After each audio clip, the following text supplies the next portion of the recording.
Very good morning dear student. आज new chapter के बारे में मैं बताना चाहूँगा। आपके टर्म वन एग्जाम से पहले बैंक रिकन्साइलेशन स्टेटमेंट, ठीक है, फिफ्थ चैप्टर है जिसको हम शॉर्ट में बोल सकते हैं BRS, बैंक रिकन्साइलेशन स्टेटमेंट। इसके बारे में पहले थोड़ा जानकारी ले लें कि एक्चुअल में है क्या और इसको समझें कैसे। BRS is prepared by customer. जो BRS होता है, बैंक रिकन्साइलेशन स्टेटमेंट, इसे कस्टमर बनाता है या जो व्यापारी होता है, जिस व्यापारी का बैंक में अकाउंट होता है, वह व्यापारी अपने बैंक स्टेटमेंट को अपनी कैश बुक से टैली करने के लिए अलग सा एक स्टेटमेंट बनाता है जिसे हम बोलते हैं BRS, बैंक रिकन्साइलेशन स्टेटमेंट। ये जो कैश बुक हम बोलते हैं, सुनते हैं किताबों में, उस कैश बुक का मीनिंग होता है डबल कॉलम कैश बुक, ठीक है। आगे और क्लियर होगा। BRS is a tally statement. Clear. जो बैंक रिकन्साइलेशन स्टेटमेंट है वो क्या है, एक टैली करने वाला स्टेटमेंट है जिससे हम बैंक और पासबुक दोनों की जो डिफरेंस होता है उसी को हम वहाँ पे शो करते हैं। और वहीं पे हम अगर क्वेश्चन में गिवन है कि बैलेंस एज पर पासबुक, तो हम क्या करते हैं, क्वेश्चन हमारा बैलेंस एज पर पासबुक, अगर वो डेबिट होगा तो हम उसको प्लस में लिखेंगे, क्रेडिट होगा तो माइनस में लिखेंगे, ठीक है। तो यहाँ पे जो टैली स्टेटमेंट बनता है उसका नाम है BRS। BRS shows difference between cash book. यहाँ पे कैश बुक का मतलब है डबल कॉलम कैश बुक, मैंने क्लास में भी बताया था, एंड पासबुक। जो स्टेटमेंट है वो क्या शो करेगा, डिफरेंस शो करेगा कि कैश बुक और पासबुक का जो डिफरेंस हो रहा है वो क्यों हो रहा है, और उसकी वजह से हमारा जो बैलेंस टैली नहीं हो पा रहा है। जितना हमारा कैश बुक का बैलेंस होना चाहिए उतना हमारा पासबुक का बैलेंस भी होना चाहिए, ठीक है। इसी वजह से हम क्या बनाते हैं, बैंक रिकन्साइलेशन स्टेटमेंट। नेक्स्ट है, अ बैंक स्टेटमेंट और a bank passbook is a copy of a bank account as shown by the bank records, ठीक है। बैंक स्टेटमेंट का मीनिंग क्या हो गया, या पासबुक ले लो, या हम मंथली के महीने के लास्ट में हम जो स्टेटमेंट निकालते हैं अपने अकाउंट से रिलेटेड, वही आपका क्या हो गया, बैंक स्टेटमेंट। तो ये स्टेटमेंट हमारे कहाँ से रिसीव होता है, हमारे बैंक से। बैंक इसका हमारे बैंक का रिकॉर्ड कौन रखता है, बैंक के खाते का बैंक भी रिकॉर्ड रखता है। क्लियर। अब इसी को आगे बढ़ाते हैं। इम्पोर्टेंट पॉइंट्स, ठीक है, यहाँ पे थोड़े से इम्पोर्टेंट पॉइंट हैं।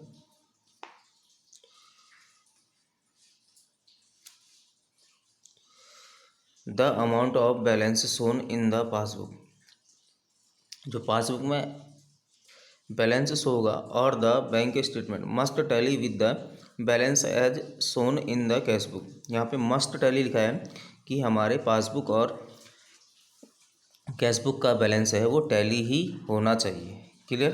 तो इसलिए हमें BRS की ज़रूरत पड़ेगी। फिर है, it will be observed that a bank statement oblique passbook shows all deposits in the credit column. Bank की पासबुक में हम क्या करते हैं, हम जो भी जमा करते हैं हम उसको बैंक की पासबुक में कहाँ देखते हैं, क्रेडिट वाले कॉलम में देखते हैं। और जो हम विड्रॉल करते हैं वो कहाँ पे दिखेगा, बैंक पासबुक में डेबिट साइड। इट मीन क्या हो गया कि हम जो अपनी कैश बुक में कैश डिपॉजिट करते हैं उसको हम क्या करते हैं, बैंक को डेबिट करते हैं और कैश को क्रेडिट करते हैं। इसी के जस्ट अपोजिट बैंक करता है। क्लियर है। इसके बाद है, if deposits exceed withdrawal it shows a credit balance. अगर हमारा डिपॉजिट विड्रॉल अमाउंट से ज़्यादा है तो हमारी पासबुक में क्या दिखाएगा, क्रेडिट बैलेंस, ठीक है। इसी के बाद एंड, इफ़ विड्रॉल एक्सीड्स, जो हमारा जो विड्रॉल वाला है वो एक्सीड से ज़्यादा है। इट मीन अगर हमारे पास बैंक अकाउंट में 1000 रुपये हैं, हमने 1100 रुपये विड्रॉल कर दिए, तो इसका मीनिंग क्या हो जाएगा, it will show a debit balance. Debit मतलब 100 रुपये हमारे ऊपर कर्जा हो जाएगा या लोन हमारे ऊपर 100 रुपये का हो जाएगा, जिसे हम क्या बोल सकते हैं, हम ओवरड्राफ्ट। क्लियर। ये 2-3 थ्योरिकल पॉइंट है, इसको समझना बहुत ज़रूरी है। अब इसके बाद हम अब नीड फॉर रिकन्साइलेशन, ठीक है, हमें इसकी नीड क्यों पड़ती है। It is generally experience that when a comparison is made between the bank balance. ठीक है, हम कंपेयर करते हैं या एक्सपीरियंस, यानी कि हम उसको बार बार देखते हैं या हमें इन चीज़ों की ज़रूरत क्यों पड़ती है। ज़्यादातर क्या होता है, जो बैंक बैलेंस होता है और कैश बैलेंस होता है उसमें डिफरेंस हमेशा आता ही आता है। ठीक है, हमेशा डिफरेंस रहता है। And so we have to first ascertain the causes of difference there of and then reflect them in a statement called bank reconciliation statement. To reconcile को हम क्या कह सकते हैं, टैली। ठीक है, रिकन्साइल करना टैली। ठीक है, द टू बैलेंसेस। तो इसमें जो एलिमेंट रहेंगे क्या रहेंगे, दो दो इक्विपमेंट क्या रहेंगे, आपका बैंक का पासबुक और आपकी बिजनेस या दुकान की कैश बुक, जिसमें डबल कॉलम कैश बुक। ठीक है, यहाँ पे कंफ्यूज नहीं होना है। तो यहाँ पे हमें ज़रूरत क्यों पड़ती है, जनरली मतलब नॉर्मली होता है कि उसमें डिफरेंस हमें मिलता ही मिलता है, 110% उसमें डिफरेंस मिलता है। इसलिए हमें क्या करना पड़ता है, उस डिफरेंस को सर्च करने के लिए, उस डिफरेंस को हम ढूंढने के लिए उसको हम क्या करते हैं, एक अलग से कागज़ बनाते हैं जिसमें हम क्या लिखते हैं, जिसे हम क्या बोलते हैं, BRS बैंक रिकन्साइलेशन स्टेटमेंट। ठीक है, जो नया स्टेटमेंट बनेगा इन दोनों को छोड़ के वो क्या बनेगा, बैंक रिकन्साइलेशन स्टेटमेंट। अब थोड़ा सा आगे बढ़ते हैं।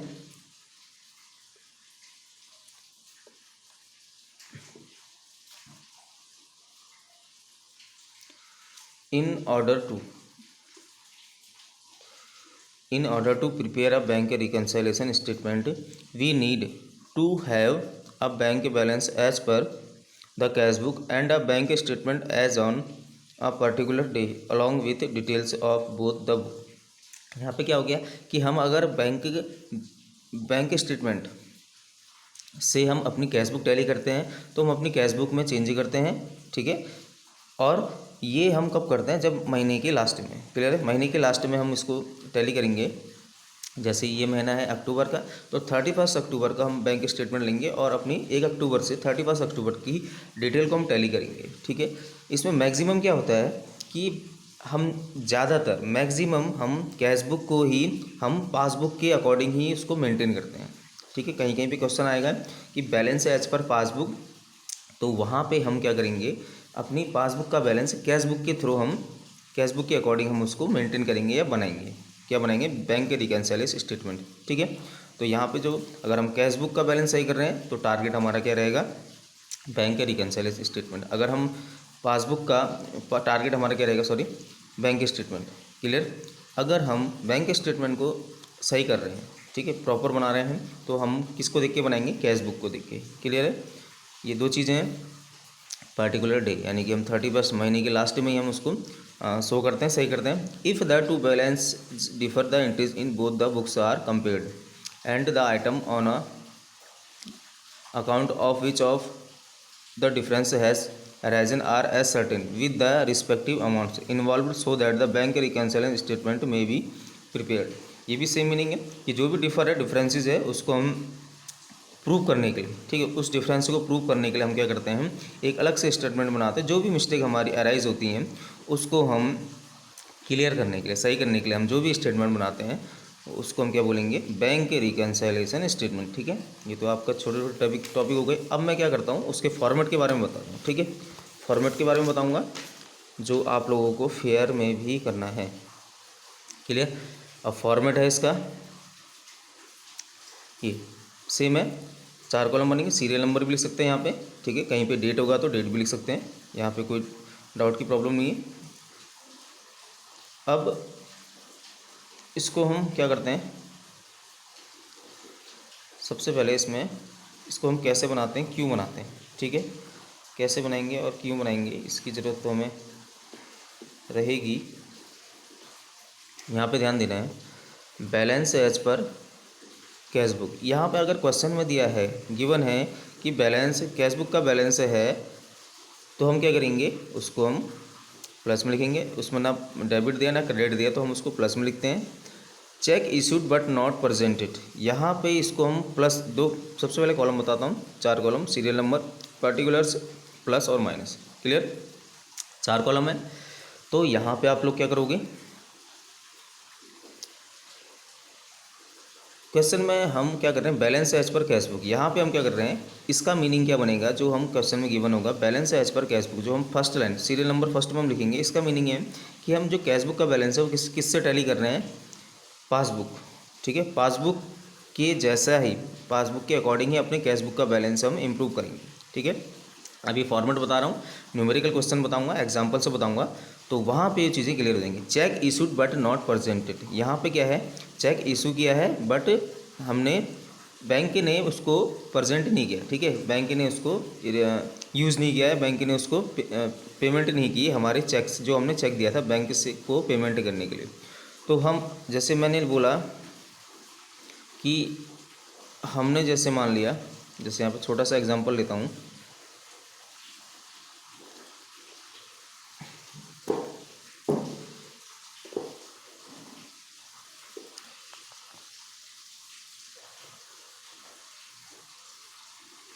ठीक है, हमने कैश बुक का बैलेंस भी कितना था, 2,000 रुपये था, और बैंक स्टेटमेंट का बैलेंस भी 2,000 रुपये था। ठीक है, इसको कैसे समझते हैं इसको बताता हूँ। तो हमने क्या किया कि 500 रुपये का जो चेक था वो हमने पेमेंट करने के लिए बैंक को दे दिया। ठीक है, ये बैंक हो गया, ये कैश बुक हो गया। ठीक है, ये बैंक पासबुक या बैंक स्टेटमेंट, ये कैश बुक। ठीक हो गया,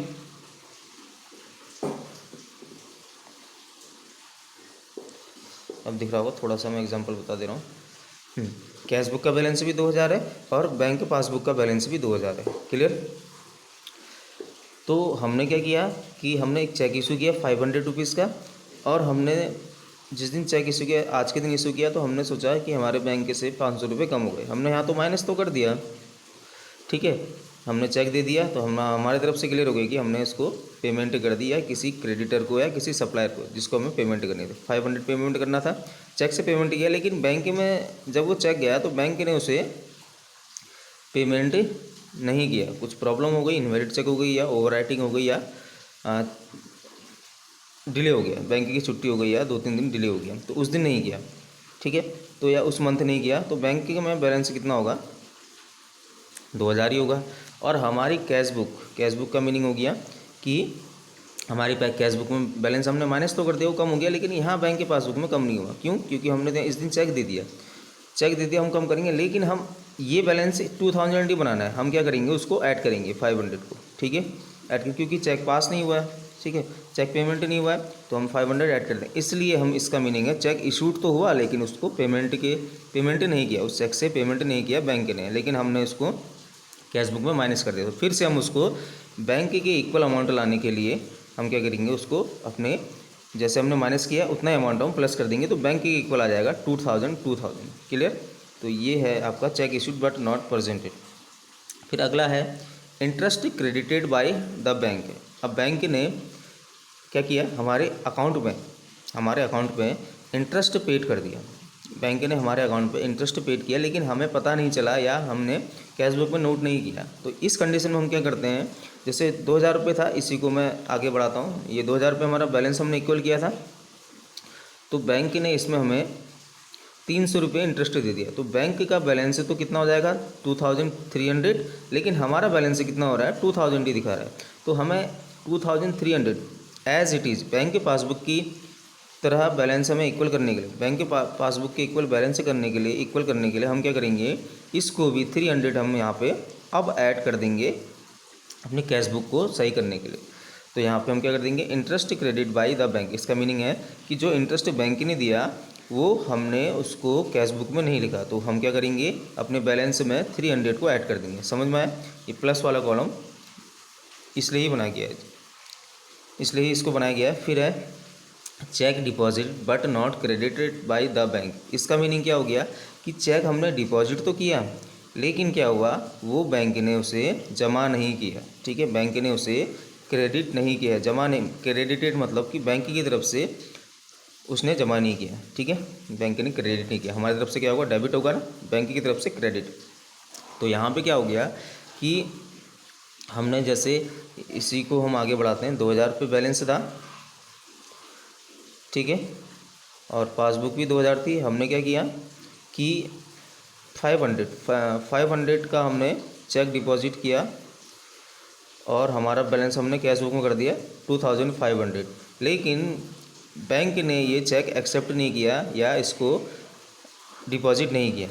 ठीक है, डिपॉजिट नहीं किया, कुछ भी ओवर राइटिंग हो सकता है या डिफ़ॉल्ट हो सकता है, कुछ भी डिफ़ॉल्ट है, किसी रीज़न से उसको डिपॉजिट नहीं किया। तो हमने हमारे पास बैंक पासबुक आई, बैंक स्टेटमेंट आया, तो उसमें देखा कि बैलेंस कितना है 2000 है। तो हम क्या करेंगे, सेम बैंक स्टेटमेंट को हम मैच करने के लिए हम क्या करेंगे, जो हमने प्लस किया था अब हम उसको माइनस कर देंगे और हम लिख देंगे माइनस वाले कॉलम में।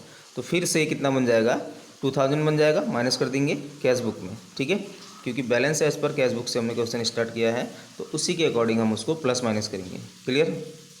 उसके बाद है bank charge not recorded in the cash book. यहाँ पे क्या हो गया, बैंक हमसे चार्ज भी लेता है ना, जो हमें फैसिलिटी देता है। तो यहाँ पे हम क्या करेंगे, जो हमने बैंक चार्ज हमने जैसे बैंक ने ले लिया है कितना, 2000 में से उसने बैंक ने अपना चार्ज ले लिया 100 रुपये।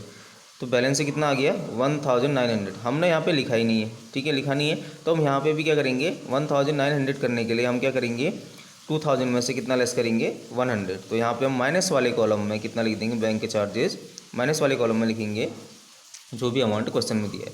अब जो भी डिफरेंस होगा, अब लास्ट वाला जो ऑप्शन है उसमें क्या करेंगे, balance as per the passbook. Balance क्या होगा, हमारा पासबुक का बैलेंस कितना होगा और कैश बुक का बैलेंस कितना होगा।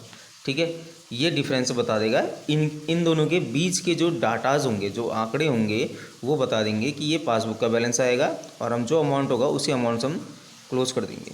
क्लियर, ये अमाउंट है, इसको हम सेम रहेगा। तो जैसे आप करते हैं डेबिट क्रेडिट, अकाउंटेंसी का रूल है अकाउंट्स का। तो हम क्या देखेंगे, जो प्लस है जो माइनस है इसको सॉल्व करेंगे, वही डिफरेंस किसके बीच में आएगा, balance as per cash book और बैलेंस एज पर पासबुक। ठीक है, इसका बैलेंस अलग होगा कैश बुक का और हमारे पासबुक का बैलेंस अलग होगा। ठीक है, इसी को टैली करने के लिए हम बनाते हैं ये फॉर्मेट, जिसको हम क्या बोलते हैं, BRS। क्लियर। तो फिलहाल ये तो पहला फॉर्मेट है। नेक्स्ट वीडियो में बताता हूँ इसका balance as per cash book था ना, बैलेंस एज पर पासबुक में क्या होगा, जो हम चीज़ें यहाँ पे ऐड करते हैं वो वहाँ पे हम क्या करेंगे, माइनस करेंगे। क्लियर है। तो फिलहाल ये आज के लिए इतना ही है। अगली वीडियो में मैं आपको बताऊंगा कि बैलेंस एज पर पासबुक, यहाँ पे इसको हम वाइस वर्सा भी बोलते हैं। वाइस वर्सा मीनिंग कि अगर हमारा question balance as per cash book से स्टार्ट है तो ख़त्म कहाँ पे होगा, balance as per the passbook. ठीक है, जो हमने यहाँ पे प्लस से स्टार्ट किया तो हम यहाँ पे बैलेंस हमारा किस में आएगा, माइनस वाले कॉलम में आएगा। क्लियर है, बैलेंस हमारा किस में आएगा, अगर प्लस वाले कॉलम से स्टार्ट है तो यहाँ पे कितना आएगा, माइनस वाले कॉलम से हमारा क्वेश्चन स्टार्ट होगा। क्लियर है। तो फिलहाल आज की जो इम्पोर्टेंट जो टॉपिक था, मेरा इम्पोर्टेंट जो वीडियो बनाने का ऑब्जेक्ट था कि क्लास में समझ में नहीं आया होगा तो आप इसको समझ सकते हैं एग्ज़ाम के समय। तो फिलहाल आज इतना ही करते हैं। आगे वाली वीडियो में दूसरा मैं फॉर्मेट बताता हूँ। Thank you.